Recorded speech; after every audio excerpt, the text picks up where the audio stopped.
oduu amma nu gaheen haleellaa waaree booddee magaalaa Moyyaaleetti raawwatameen namoonni 11 ajjeefamuun dhagahame.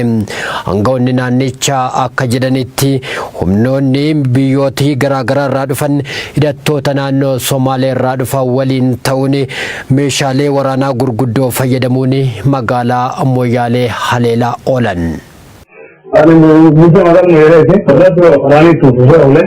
Korban sama buku orang itu seperti Allah seperti itu, dah kan saya tidak jadi sana. Berasa orang itu tak pandai, ni kaya ni lah. Orang nak semula tu orang masyarakat berada sana, kaya itu jadi sana sih. Ayah mungkin kami ni, Malaysia kita bahasa, jaga pertemuan kita ni, mesti manusia mana sana. Bukan bukan juga. Kita sudah masuk satu year dah berang ni, baru jauh ni. Tapi kita sendiri. Sekarang orang asing tu, nama lakau tu hanya ni, apa ingin jadi tuan-tuan polisi.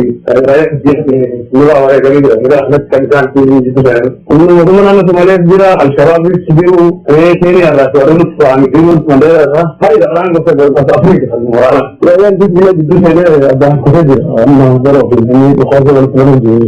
Kalau orang tu ini jadi ni sisi Ofisnya kemarin ini juga orang ini cuma nanya saya kemarin tu bangun juga kan jangan benar-benar apa ini malah misalnya dia jadi nanti mana saya ada problem itu juga ada yang orang berubah orang orang itu cepat nak kalau bayar terkasih cuma saya rasa itu juga